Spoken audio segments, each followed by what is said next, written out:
गोकुळ दूध संघाच्या निवडणूक प्रक्रियेवरून आता कायदेशीर लढाई सुरू झाली आहे. श्री महादेव सहकारी दूध संस्थेचे संचालक प्रकाश तुकाराम बेलवाडे यांनी निवडणूक अधिकाऱ्यांना अवमान याचिका दाखल करण्याची धमकी दिली होती. यावर आता स्वामी समर्थ सहकारी दूध संस्थेने कडक भूमिका घेतली आहे.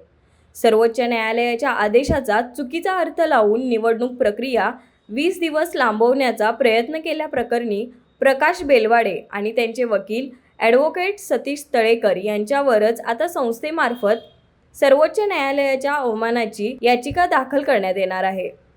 सर्वोच्च न्यायालयाने 90 दिवसात निवडणूक पूर्ण करण्याचे आदेश दिले असून त्यानुसारच ही प्रक्रिया योग्य पद्धतीने सुरू असल्याचे स्वामी समर्थ संस्थेने स्पष्ट केले.